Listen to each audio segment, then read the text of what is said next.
안녕하세요. 리치가이드 부자 되는 길입니다. 이번 주 테슬라에게 중요한 간이 실적 발표가 있었죠? 그 내용을 시작으로 테슬라 소식 알아보도록 하겠습니다. 7월 2일 실적은요. 차량은 총 41만 대를 생산했고 인도량은 44만 3천 대로 모두의 예상을 깨버렸습니다.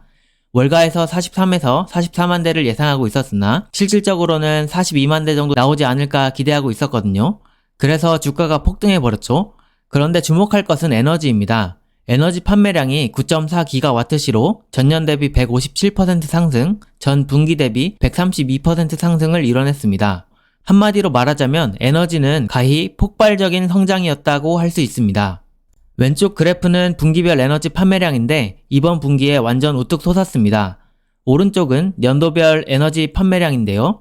맨 밑에 2014년의 2분기까지의 총 판매량이 작년 1년 전체의 판매량과 비등한 수준까지 나왔습니다. 대단합니다. 커뮤니티에 올렸을 때 믿기지 않았는데요. 왜냐하면 9.4기가와트시의 판매량이라는 것은 레스롭 공장이 램프업이 완료됐다고 봐도 될 양이거든요. 레스롭이 램프업 완료 시 풀캐파로 1년에 40기가와트시를 생산해내는데 분기로 치면 한 분기에 10기가와트시가 나오잖아요. 이번에 9.4기가와트시는 이에 버금가는 거니까 램프업이 거의 완료됐다고 볼 수 있겠습니다. 3, 4분기에는 에너지 실적이 10기가와트시로 거의 고정적으로 나올 것 같네요. 그런데 놀라운 것은 이 에너지 성장은 아직 시작도 안 했다는 점입니다. 23년 마스터 플랜 3에서 테슬라의 에너지 목표는 1년에 1테라와트시, 그러니까 1000기가와트시 판매거든요. 그렇다는 건 레스롭이 40기가와트시니까 레스롭 같은 공장이 25개까지 지어진다는 겁니다. 내년에 상하이 메가팩토리가 그 25개 공장 중에 고작 두 번째에 불과하다는 것이죠. 길게 보면 엄청난 잠재력입니다.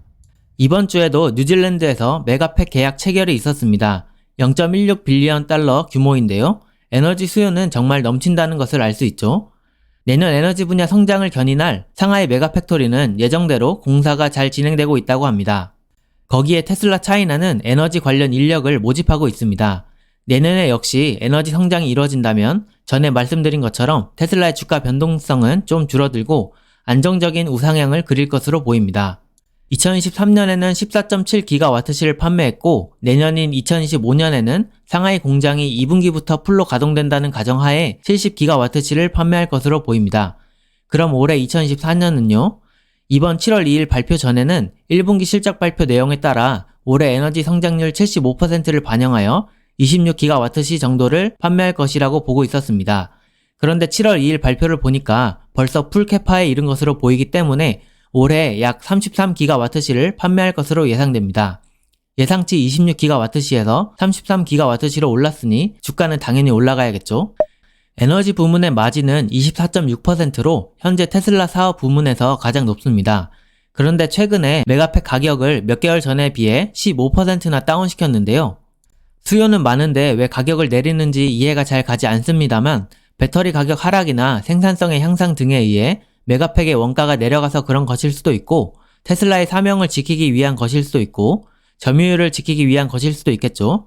아무튼 공급 업체에서 싸게 부품을 들여오는 긍정적인 요인과 가격 하락을 시켰다는 부정적인 요인 두 가지가 공존하고 있습니다. 그래서 마진이 어떻게 될 것이냐를 이번 실적 발표 때 지켜봐야겠습니다. 잊지 말아야 할 것은 에너지 성장성 영상에서 보여준 그래프처럼 해가 갈수록 노란색 선인 마진율이 상승한다는 점입니다. 장기적으로 볼 때 현재 20%의 마진율에서 30에서 40%대의 마진율로 수년 뒤에는 더 올라가 있을 것입니다. 마진율 대박이죠? 7월 2일 발표에서 차량 부문에서 구독자분이 질문을 주셨는데요. 왜 생산량이 41만 대밖에 안 나왔을까라는 점입니다. 그 부분은 1분기에 차량이 많이 안 팔려서 쌓인 재고를 처리하기 위해 생산량을 줄였기 때문입니다. 오른쪽과 같이 3에서 6월에 모델 Y 생산량을 기가 상하이에서 20% 줄였다고 하네요. 그런데 크게 봤을 때 24년 1, 2분기 전기차 인도량은 테슬라가 다시 BYD를 앞질렀다고 합니다. 23년 4분기에는 BYD가 테슬라보다 순수 전기차를 더 많이 팔아서 테슬라에게 위기가 온 것 아니냐는 말들이 있었는데 말이죠. 오른쪽 그래프에서 초록색이 테슬라, 노란색이 BYD의 판매량입니다. 녹색이 앞서죠. 이제 미래를 보겠습니다. 호재입니다. 3분기를 기대해봐도 좋을 것 같은 내용인데요. 탐 주라는 수석 부사장의 리더십 하에 기가 상하이에서 3분기에 26만 대의 차량을 생산할 것 같다는 이야기가 있습니다.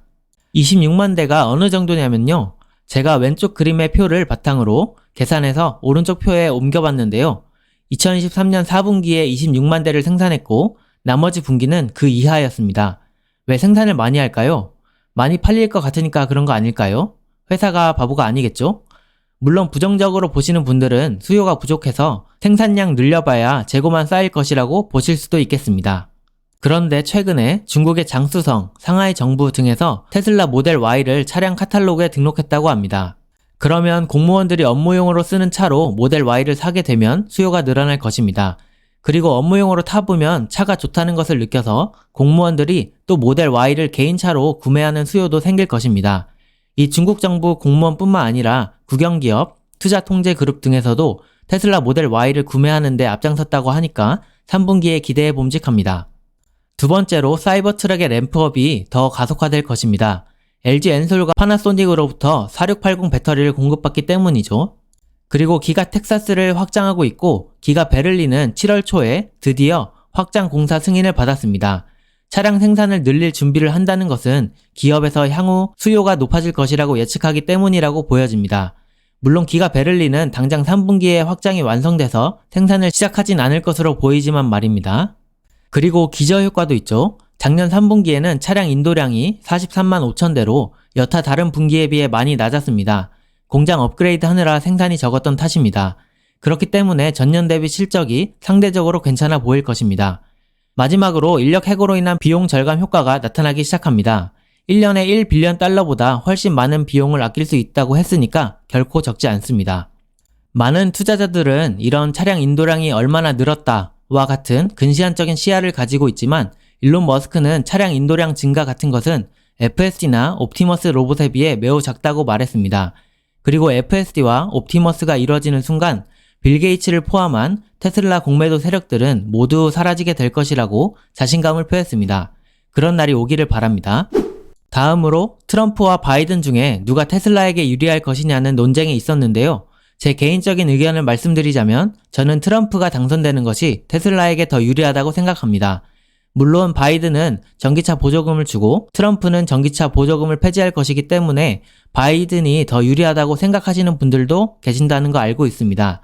그런데 바이든처럼 이 전기차를 정치적으로 표를 얻기 위해 이용하는 것도 없어질 것이고 전기차 인센티브가 없어지더라도 테슬라는 전기차로 수익을 내는 기업이기 때문에 다른 전기차에 비해 매우 유리한 위치에 있습니다. 그래서 오히려 전기차 분야에서 테슬라의 점유율이 높아지는 결과가 초래될 수 있다고 봅니다. 전기차 원가는 계속 절감해 나가고 있죠. 그리고 중국 전기차 기업에게 유일하게 대적할 수 있는 기업이 미국에서는 테슬라인데 테슬라를 망하게 둘까요? 일론 머스크가 바이든과는 척을 지고 있지만 트럼프와는 친하고 머스크가 트럼프를 지지하고 있잖아요. 여러분이 굉장히 큰 기업을 이끄는 사람이라고 생각해 보십시오. 내 회사가 잘 크지 못하도록 하는 사람을 상식적으로 지지하지 않을 것 같거든요. 그래서 제 개인적인 생각은 트럼프가 유리하다고 봅니다. 사람 생각은 다 다를 수 있고 어디까지나 제 생각입니다. 다음으로 로보택시 관련 테슬라의 특허 두 가지가 공개되었는데요. 하나는 로보택시를 탄 사람의 신원, 데이터 등을 보호해야겠죠. 그래서 차량 데이터의 익명성을 보호하는 방법에 대한 특허가 공개되었습니다. 그리고 두 번째는 자동 살균 시스템입니다. 내가 로보택시를 탔는데 이전 사람에 의해 더럽혀져 있거나 감염의 우려가 있다면 타고 싶지 않잖아요? 이를 자동으로 살균하는 시스템에 대한 특허가 공개되었습니다. 테슬라가 여러모로 로보택시를 잘 준비하고 있다는 생각이 듭니다. FSD의 중국 진출 기대감은 올라가고 있습니다. FSD 테스트가 상하이에 이어 항저우도 승인 직전 상태였는데 이번엔 광저우에서도 승인될 수 있을 것 같다고 합니다. 그리고 탐주가 사진과 같이 중국 총리 리창에게 테슬라의 FSD에 대해 브리핑을 했다고 하니까 긍정적인 결과를 가져올 수 있기를 바랍니다. 기타 소식 빠르게 보겠습니다. 먼저 테슬라 보험인데요. 미국에서 걷어들이는 보험료가 작년 대비 올해 2배 증가했다고 합니다. 그 규모가 한화로 7천억 원 정도 됩니다. 차가 많이 팔릴수록 더 늘어나겠죠? 기가 멕시코가 채용을 재개한다고 합니다. 미래의 차량 판매량을 급속도로 늘리는 데 중요한 역할을 할 것 같습니다. 기가 텍사스의 GPU 클러스터에 사용되는 냉각팬 설치가 완성되었다고 합니다. 여기서 자율주행을 훈련시킨다고 하는데 8월에 가동할 예정입니다. 인도 공장 설립은 미뤄지는 것으로 보입니다. 중국에 더 집중하려는 것 같습니다. FSD 버전 12.4.3이 배포가 되었습니다. 점점 더 향상되어가는 FSD입니다. 현재 테슬라 주가는 7, 8거래일 동안 엄청난 폭등을 했습니다. 주가는 함부로 예측할 수 없다는 점을 다시 한번 배웠고, 아무리 많이 오르는 주식이라도 이런 단기간의 상승을 놓친다면 수익률은 상당히 떨어진다는 것을 느끼셨을 겁니다. 테슬라의 이동평균선은 이제 정배열을 이뤘습니다. 단기간에 급등했기 때문에 차익 실현 욕구도 있겠고, 이전 고점들의 저항에 부딪혀서 단기적으로 하락할 수도 있겠습니다. 그러면 단기 급등한 테슬라 팔아야 할까요?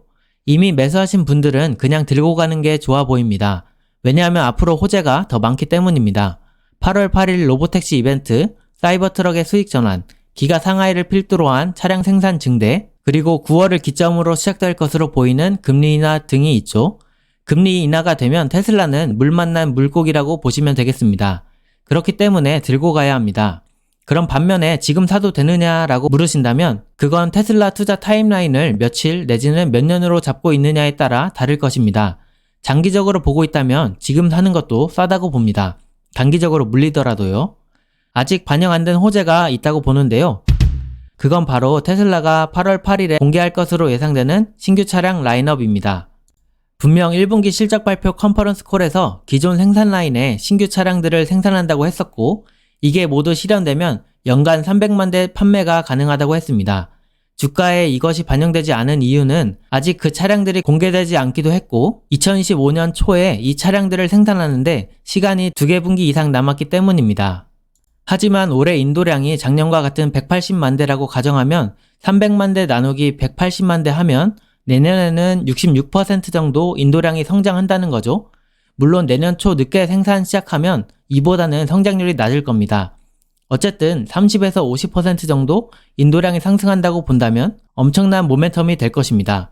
그렇기 때문에 아직도 테슬라 주가는 내년까지 보면 매우 싸다고 생각합니다. 네, 이상으로 영상 마치겠습니다. 행복한 주말 보내세요. 감사합니다.